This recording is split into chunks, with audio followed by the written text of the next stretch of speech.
ഇന്ന് നമ്മൾ നോക്കാൻ പോകുന്നത് എങ്ങനെയാണ് നമുക്കൊരു സ്റ്റെയറിലുള്ള റൈസറുകളുടെയും ത്രെഡുകളുടെയും എണ്ണം കണ്ടെത്തുക എന്നുള്ളതാണ് കേട്ടോ.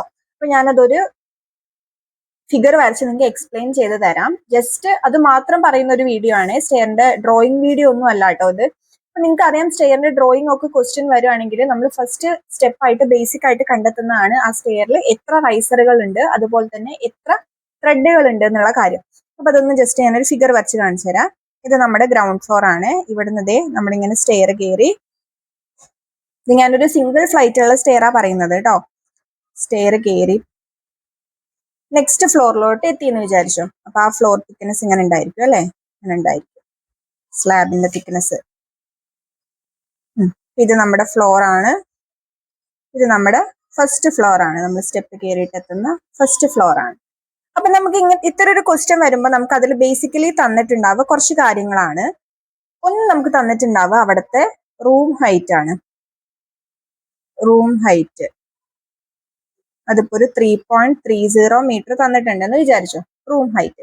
ഇനി ചില കേസസിൽ നമുക്ക് അവിടുത്തെ സ്ലാബിന്റെ തിക്നെസ്സും കൂടെ തരും. സ്ലാബ് തിക്നെസ് എന്ന് പറഞ്ഞിട്ട് ചിലപ്പോ ഒരു 12 സെന്റിമീറ്റർ എന്നൊക്കെ പറഞ്ഞിട്ട് തരും സ്ലാബ് തിക്നെസ് കേട്ടോ. ആൻഡ് ദെൻ തന്നിട്ടുണ്ടാവുക ഹൈറ്റ് ഓഫ് വൺ റൈസർ. ഒരു റൈസറിന്റെ ഹൈറ്റ് നമുക്ക് തന്നിട്ടുണ്ടാവും, അതൊരു 18 സെന്റിമീറ്റർ ആണെന്ന് വിചാരിച്ചു, ഒരു റൈസറിന്റെ ഹൈറ്റ്. അപ്പൊ നിങ്ങൾക്ക് അറിയാം, സ്റ്റെപ്പിന്റെ പാർട്സ് ഒക്കെ ഈ ഒരു ഭാഗത്തിനെയാണ് നമ്മൾ എന്ത് പറയുന്നത്, നമ്മുടെ റൈസ് എന്ന് പറയുന്നത്. ഇതാണ് നമ്മുടെ റൈസ്. ആൻഡ് ഈ ഒരു ഭാഗത്തിനെയാണ് നമ്മൾ ചവിട്ടുന്ന ഈ ഒരു ഭാഗത്തിനെയാണ് നമ്മൾ എന്ത് പറയുന്നത്, ത്രെഡ് എന്ന് പറയുന്നത്. അപ്പൊ ഇത് റൈസും ഇത് ത്രെഡും. ബേസിക്കലി ഒരു സ്റ്റെപ്പ് എന്ന് പറയുന്നത് ഒരു റൈസും ഒരു ത്രെഡും ചേർന്ന ഈ ഒരു ഭാഗത്തിനെയാണ് നമ്മൾ സ്റ്റെയറിന്റെ സ്റ്റെപ്പ് എന്ന് പറയുന്നത്. അപ്പൊ നമുക്ക് തന്നിട്ടുള്ള വാല്യൂസ് ഇതൊക്കെയാണ്. ഞാൻ ജസ്റ്റ് ഇവിടെ നിന്ന് മാർക്ക് ചെയ്യാം. റൂമിന്റെ ഹൈറ്റ് കേട്ടോ, റൂമിന്റെ ഹൈറ്റ് എന്ന് പറയുമ്പോൾ ഇതാണ് റൂം ഹൈറ്റ്. അതൊരു 3.30 മീറ്റർ എന്ന് പറഞ്ഞിട്ടുണ്ട്. ഇനി ഈ കേസിൽ സ്ലാബ് തിക്നെസ് നമുക്ക് സെപ്പറേറ്റ് തന്നിട്ടുണ്ട് 12 സെന്റിമീറ്റർ എന്നുള്ളത്. അപ്പൊ ഇതാണ് നമ്മുടെ സ്ലാബ് തിക്നെസ് 12 സെന്റിമീറ്റർ, അതായത് ഈ സ്ലാബിന്റെ തിക്നെസ് കേട്ടോ 12 സെന്റിമീറ്റർ. ചില കേസസിൽ ഇത് സെപ്പറേറ്റ് തരില്ല, നമുക്ക് ഒന്നിച്ച് റൂം ഹൈറ്റ് ആയിട്ട് അങ്ങ് തരുക ചെയ്യുക. അപ്പൊ നമ്മൾ ഈ 12 ഒന്നും എടുക്കേണ്ട ആവശ്യമില്ല. സെപ്പറേറ്റ് നമുക്ക് സ്ലാബ് തിക്നെസ് തന്നിട്ടുണ്ടെങ്കിൽ അത് നമ്മൾ കൺസിഡർ ചെയ്യണം. അപ്പൊ നിങ്ങൾ നോക്കിയേ, ഈ ഒരു റൈസ് കയറി അടുത്ത റൈസ് ഇങ്ങനെ എല്ലാ റൈസുകളും കയറിയാണ് നമ്മൾ ലാസ്റ്റ് ഈ ഫ്ലോറിന്റെ മേലോട്ട് എത്തുന്നത് അല്ലെ. ഈ റൈസുകളൊക്കെ കയറി വേണം നമ്മൾ ഈ ഫ്ലോറിന്റെ മേലോട്ട് എത്താൻ. അപ്പൊ നമുക്കിനി കണ്ടെത്തുന്നത് എത്ര റൈസുകൾ കൊടുക്കണം, ഈ ഒരു 3.3 മീറ്ററും ഈ ഒരു 12 സെന്റിമീറ്ററും കയറി നമ്മൾ മേലെ എത്താൻ എത്ര റൈസുകൾ കൊടുക്കണം. അതായത് 18 സെന്റിമീറ്റർ ആണ് ഒരു റൈസിന്റെ അളവ്. അങ്ങനത്തെ എത്ര എണ്ണം നമ്മൾ കൊടുക്കണം എന്നുള്ളതാണ് കണ്ടെത്താൻ പോകുന്നത് കേട്ടോ. അപ്പൊ നമുക്ക് ആദ്യം ടോട്ടൽ ഹൈറ്റ് ഓഫ് റൂം എടുക്കാം. ടോട്ടൽ ഹൈറ്റ് ഓഫ് റൂം ഈ 3.3 മീറ്ററിലോട്ട് ഈ 12 സെന്റിമീറ്റർ കൂട്ടുക. അപ്പോഴല്ലേ നമുക്ക് ഈ ടോട്ടൽ ഹൈറ്റ് കിട്ടുന്നത് അല്ലെ. ഇവിടെ വരെ 3.3, ഇവിടെ ഇങ്ങോട്ട് 12. അപ്പൊ നിങ്ങൾ മനസ്സിലാക്കണം കേട്ടോ, ഈ 12 നമ്മൾ ആഡ് ചെയ്തിട്ടില്ലെങ്കിൽ നമ്മൾ സ്റ്റെപ്പ് കയറിയത് ഇവിടെ എത്തത്തുള്ളൂ.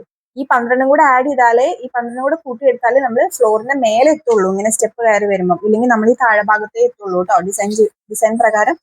അപ്പൊ നമുക്ക് ഈ 3.3നെ ഞാൻ സെന്റിമീറ്ററിലോട്ട് മാറ്റാണ്. 330 centimetre plus slab thickness 12 centimetre. അപ്പൊ നമുക്ക് എത്ര കിട്ടും, 342 സെന്റിമീറ്റർ എന്ന് കിട്ടും. 342 സെന്റിമീറ്റർ. ഇനി വൺ റൈസർ എത്രയാ, വൺ റൈസർ തന്നിരിക്കുന്നത് 18 സെന്റിമീറ്റർ ആണ്.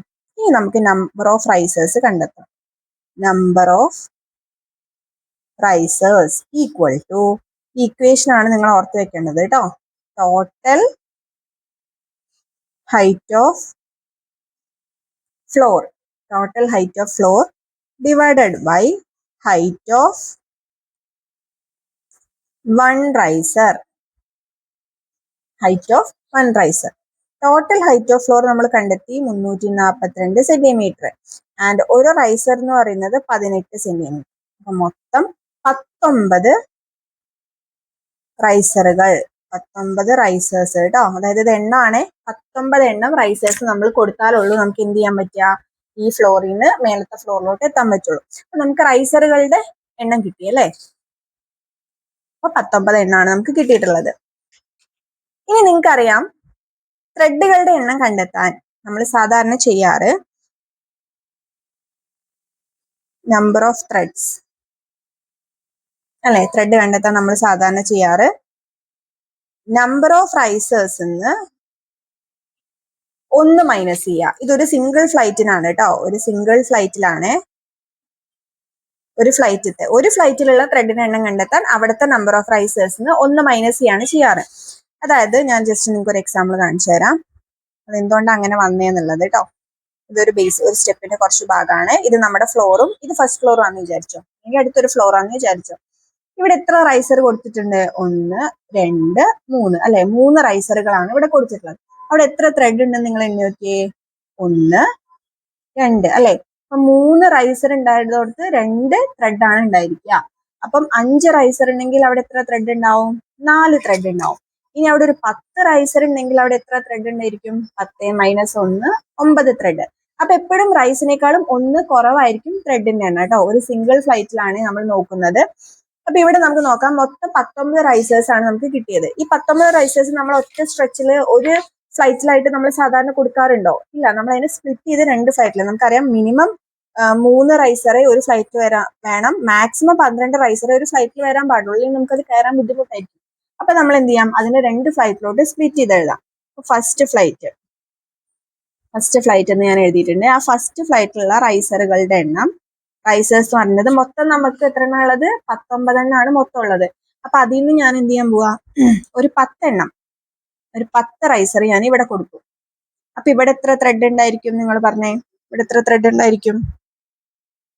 10 മൈനസ് 1 9 ത്രെഡ് ഉണ്ടായിരിക്കും ഇവിടെ അല്ലെ, ഫസ്റ്റ് ഫ്ലൈറ്റ്.